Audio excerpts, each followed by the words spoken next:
In this episode, the Gragok attempts to start a Mexican wave with her new on-the-move friends.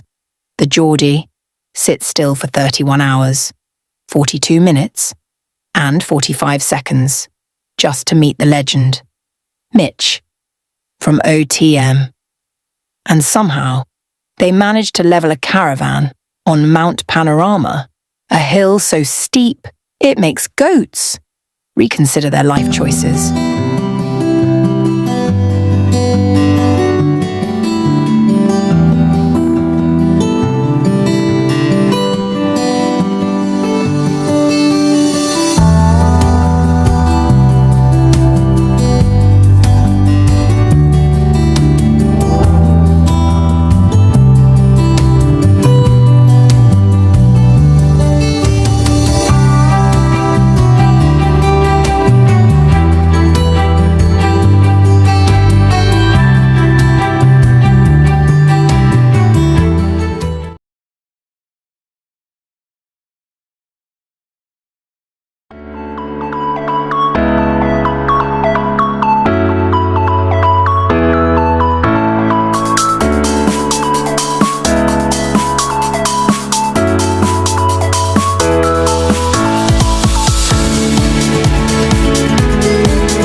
Where we're going, Janice?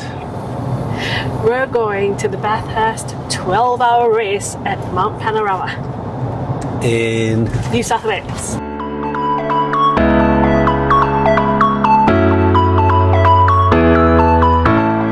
And I know you can't hear Stuart and I very well today, and that's because I've been really sick for 7 days, and I've still got a bit of a cold. Stuart lost his voice yesterday, so he's talking quietly. Some would say that was a pro, not a con. It's been a bit of a fraught week, actually, because it felt like the forces of nature were trying to prevent us from going on this trip to Bathurst. We did cram an awful lot of stuff in. So we are travelling pretty much up to Bathurst in what I call the nullarbor spec of the caravan. So we have generator, we have full water tanks, we have fuel on board, obviously the power stations, and all the upgrades to the car have been done this week. Yeah. That's been a bit fraught, getting all that done, which was the larger fuel tank, the towing mirrors, something I've forgotten. The slide tray.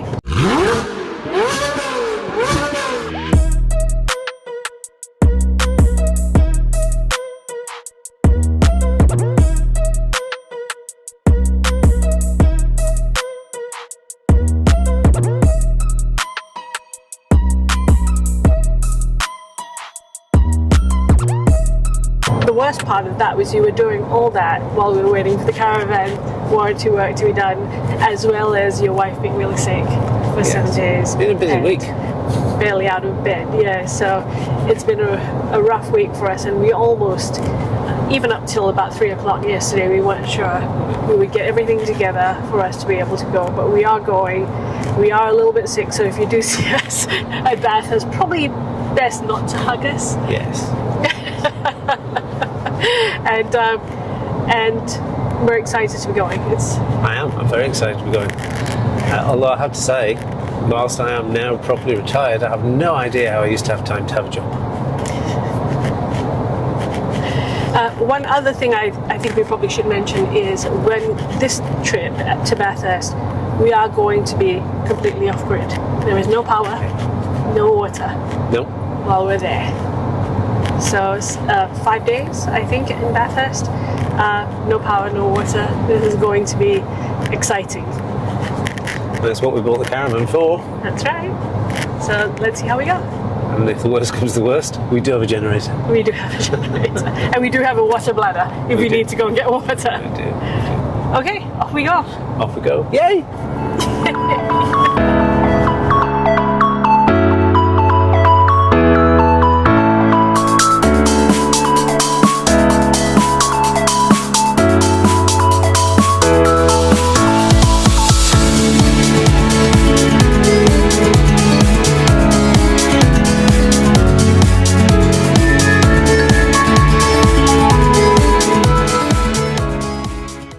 we rolled across New South Wales, the landscape told its own story. Brown fields, stretching for miles, scorched by a drought that refuses to let go. Paddocks that should be green, now the colour of old cardboard. And every kilometre, a reminder of just how tough this season has been. By the time we reached Lake Hume, the heat had settled in at 40 degrees. Perfect weather, if you happen to be a lizard, made of concrete.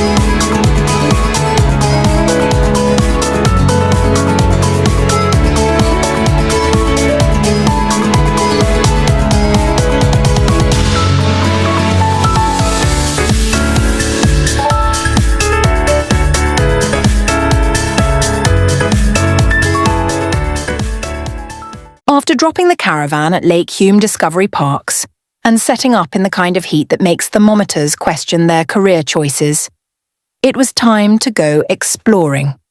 First stop, the Bethanga Bridge, nearly a century old and still holding its nerve. 752 metres of riveted steel, built between 1927 and 1930. After the Hume Weir swallowed the original river crossing whole. Today it links Lake Hume Village and Bellbridge. A reminder that when engineers in Australia build something, it tends to stay built.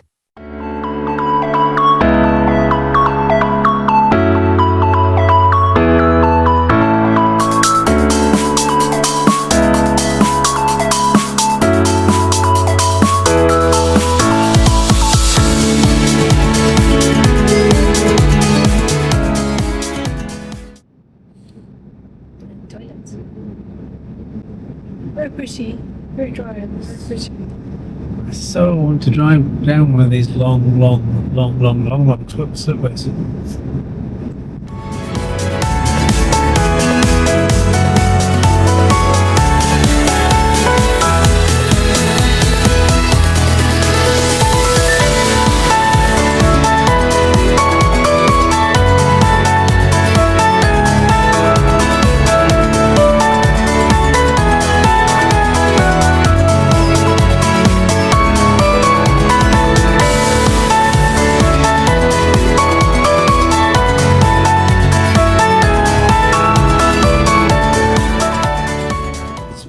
Spray your blackberries now.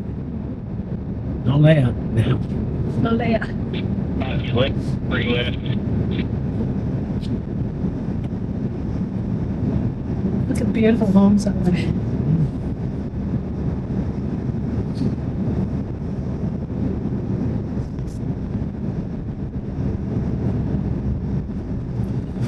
Well, it's 41 degrees C outside, Janice.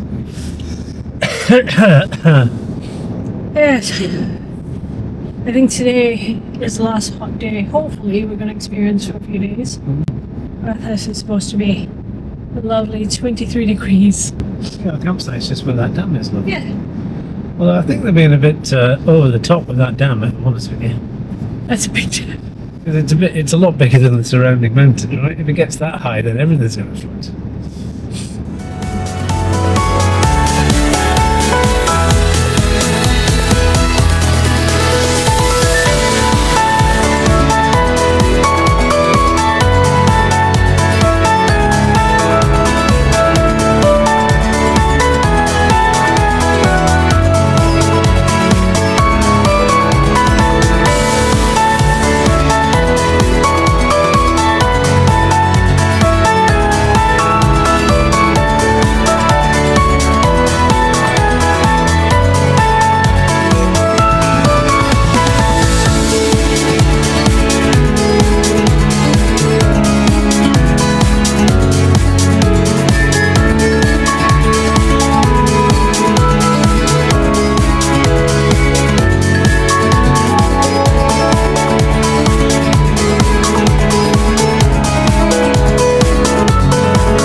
From Lake Hume, the Geordie and the Gragok pushed on towards Bathurst, over 500 kilometres, leaving behind the cardboard-coloured fields of drought-stricken New South Wales and rolling into a landscape that suddenly turned green and lush, as if someone had quietly swapped the scenery when no one was looking.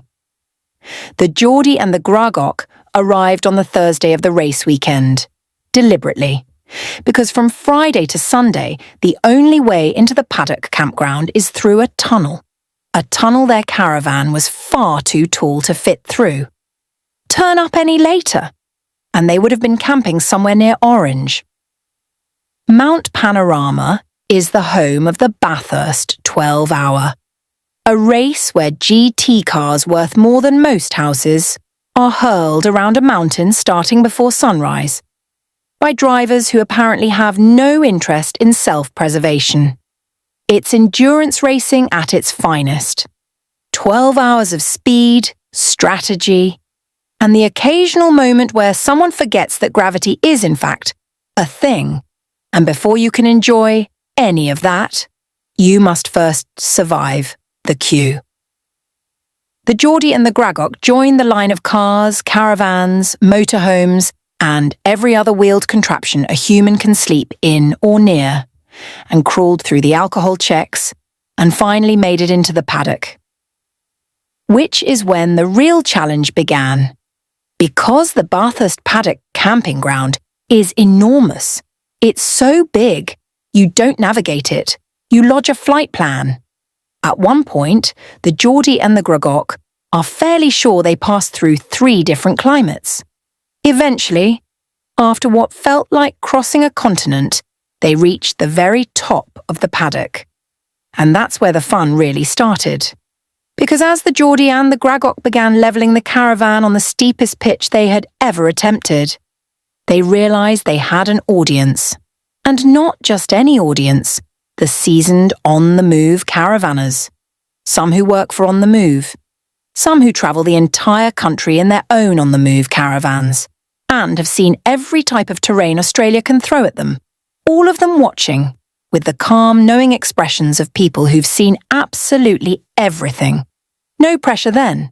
But this is Mount Panorama. If you're going to camp at an endurance race, you might as well endure a bit yourself.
Down in the pits at the Bathurst 12-hour, the Geordie and the Gragok found themselves in a place that can only be described as mechanical heaven, with a hint of tyre smoke and the faint smell of someone's overcooked bacon roll drifting in from the campground.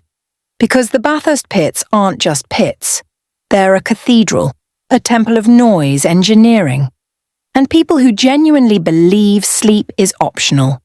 Every garage is alive.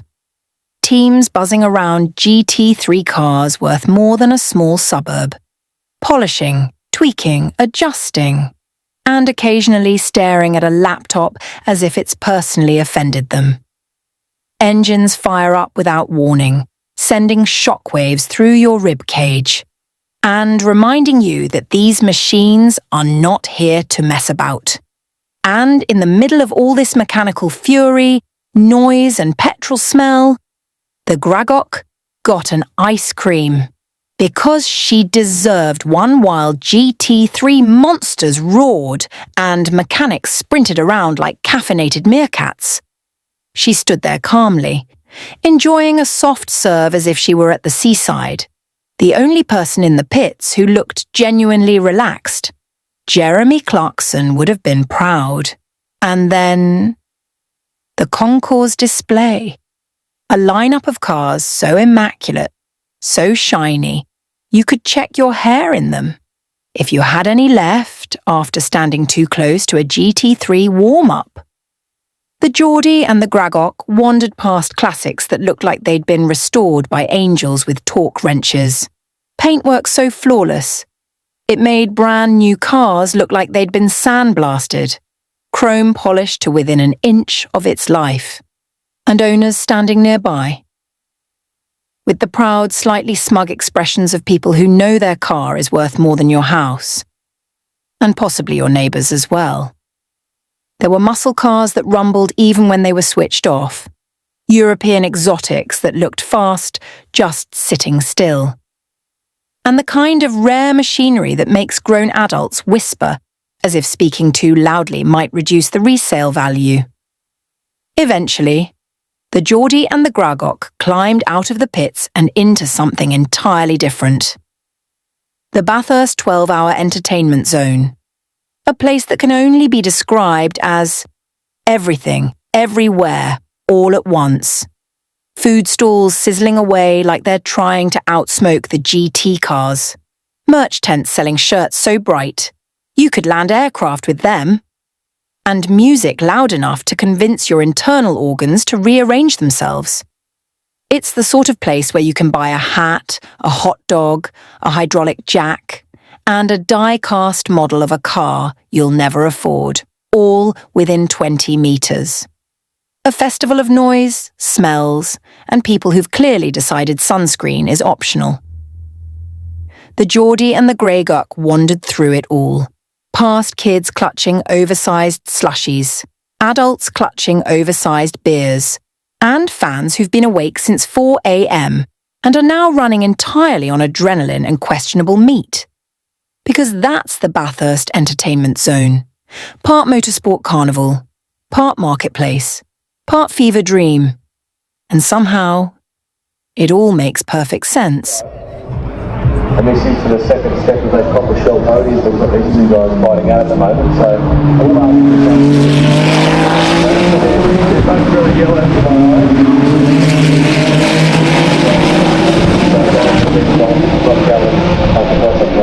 So this isn't done with yet. Now, if you cast your mind back and you're watching the live streams yesterday, this is exactly the situation we were in, but this is the race lead today. So it's Chell, Guittari and Policina.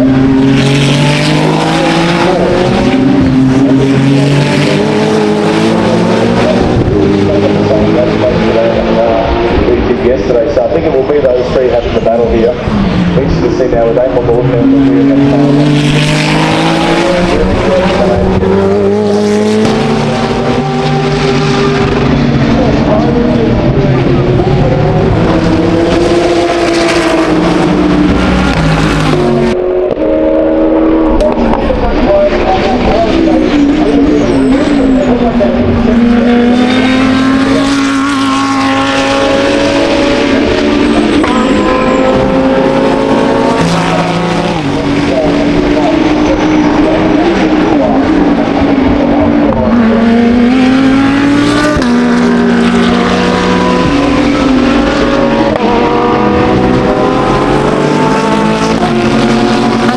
Dipped behind Mount Panorama, the racing was still echoing around the mountain.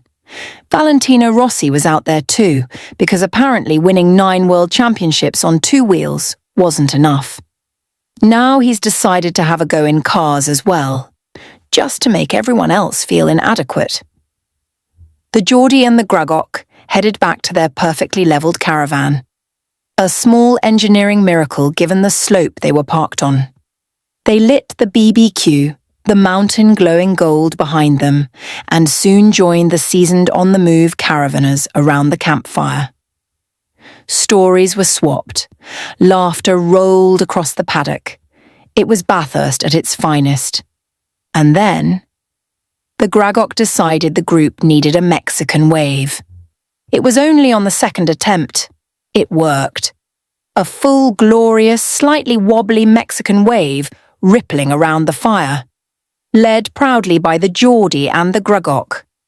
Only at Bathurst could endurance racing by day turn into campfire chaos by night.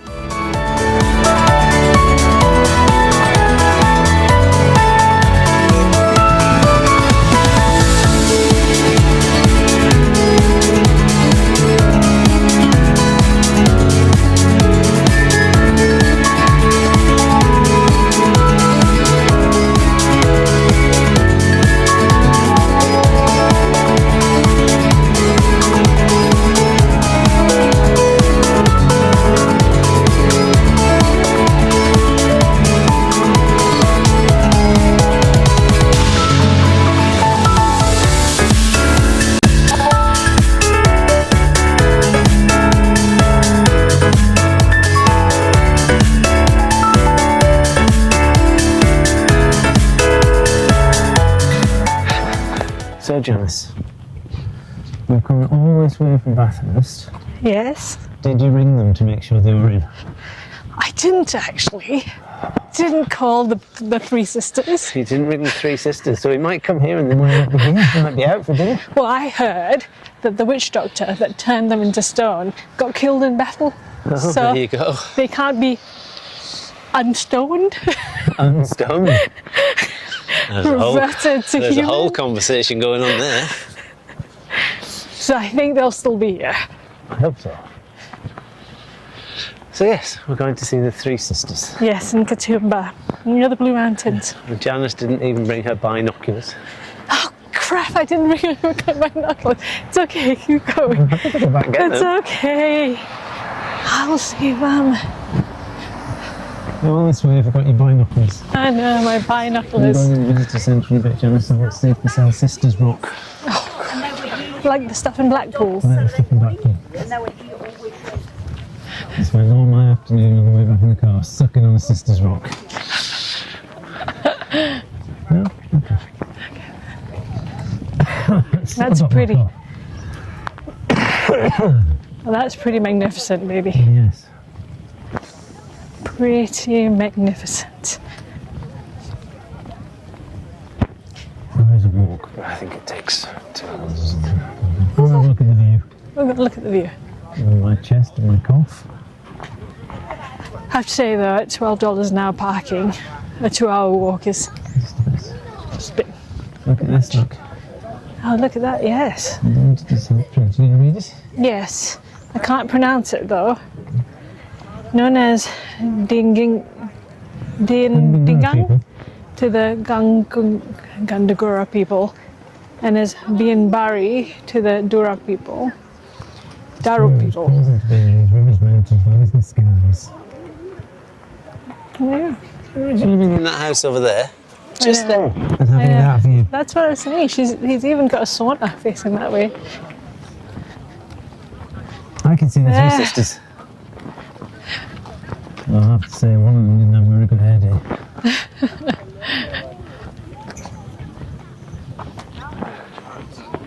There you go. That is beautiful. Wow. So needless to say, girls, never fall in love with somebody from another tribe. Lesson for you there. I did. You haven't been to Stone yet. All right, can I take a photo?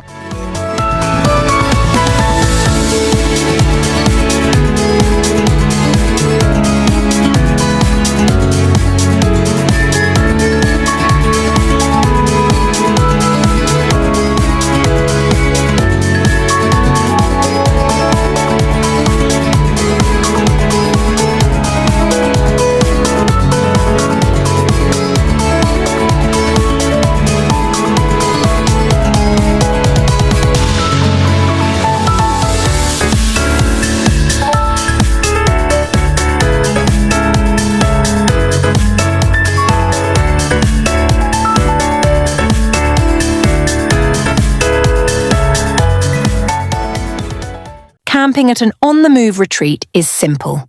Turn up, and don't make a mess of setting up and levelling your van, which in theory should be easy, especially when the Geordie and the Gragok have the blackjack, the air suspension and the Renogy levelling system doing half the work.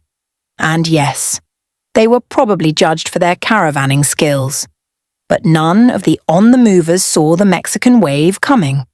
It was brilliant meeting everyone, and a special thanks to Greg Smith, who handed the Geordie enough caravan mod ideas to keep him occupied until at least 2034. And of course, a huge thank you to the On The Move events team for the passes, the directions, and for ordering the firewood that kept the whole camp glowing. And one last remark from me. What do you call a group of on-the-move caravanners together? According to Microsoft Copilot, the collective noun is a convoy of chaos. And the Geordie and the Gragok fit right in.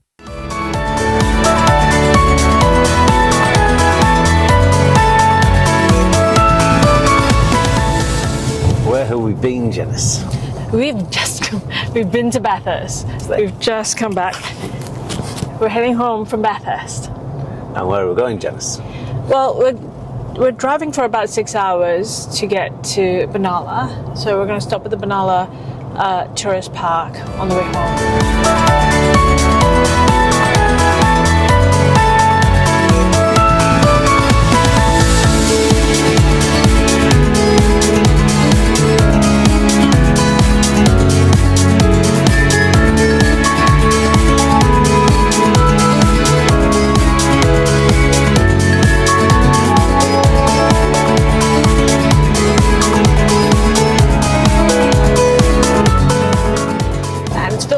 Yeah, thank you for whoever is doing all the roadworks between Cowra and Young and putting all of the mud on the roads.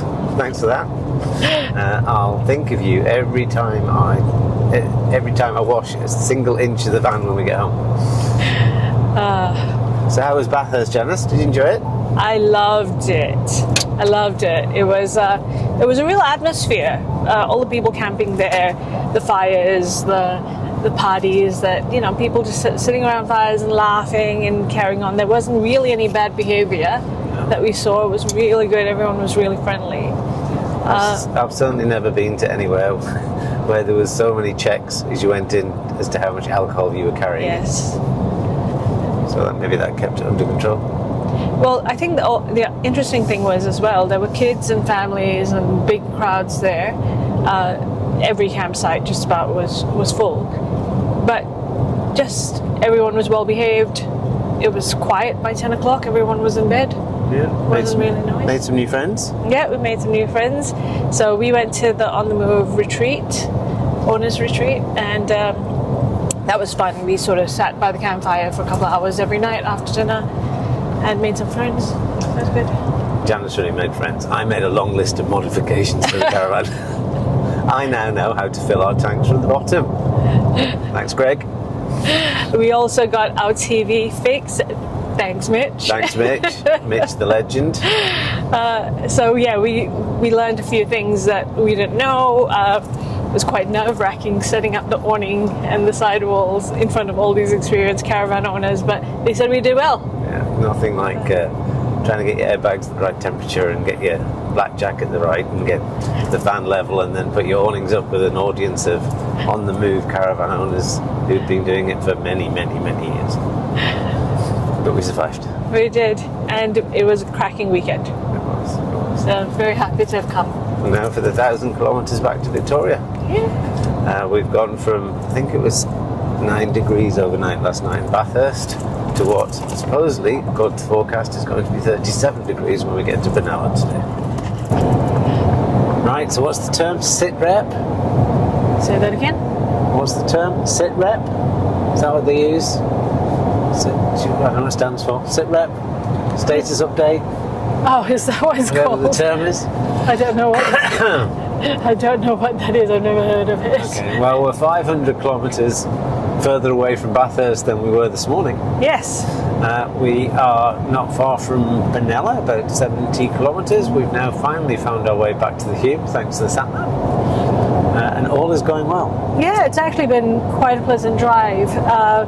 It's flown by for me because what I've been doing For the last 6 hours. For the last 6 hours is researching all-terrain wheels and rims and calling a whole bunch of people. We called ARB in Warragul. We called Ford Warragul. Did a whole bunch of co-pilot research to understand what sort of all-terrain tyres we needed for Perth, because we realize now that with these wide open roads, driving on 20-inch tyres probably wasn't what we needed to do or what we should be doing. No, the car comes standard with 20-inch OEM platinum blingy wheels, as anyone who's probably watching us knows. And whilst they look very nice, they're very difficult to get if you're not in the major towns like Melbourne or Sydney. Once you get a little bit into the suburbs, the main kind of tyre you'd find if you dropped into a tyre dealer would be 18-inch or 17-inch. That's what most people have on their cars these days. So we're just trying to do a little bit of risk mitigation in case we are on the trip to Perth or wherever else we are, like Bathurst as an example. We get a flat tyre so that we don't have to wait a couple of days to get a replacement, whilst we have a spare, obviously. We don't want to travel without a spare. So that took up your morning, really. It did. It took up my whole morning because you really want to research on which tyre rim combination doesn't affect your speedo. For instance, we also wanted to understand what was easy to get if we were relatively remote. We knew we wanted to go to all-terrain tyres because going up to Bathurst and going through Lake Hume, there were some skiddy bits. There was, whilst the four-wheel drive system took care of them, and I engaged it when we needed it. There is no, on a normal road tyre, for those that don't know, the grip is all actually on what I would call the foot of the tyre. There's nothing around the tyre wall. An all-terrain tyre has grip around the tyre wall, so that if you do get a little bit into soft mud, as we did in Lake Hume when we were coming out after all that rain, or whether you're on grass, you just get that bit more grip. Yeah. Not that I profess to be a tyre expert, Yes. but our road tyres that are fitted as standard are Not very grippy. not as grippy. not very grippy, and they're also, I suppose, a bit hampered by the fact they're trying to be everything to everybody. They're trying to do a little bit off-road, trying to do a lot of on-road. A lot of the places we go to are down dust tracks. A lot of it is also on bitumen, so that's why we've gone for all-terrain and not just a mud tyre or whatever.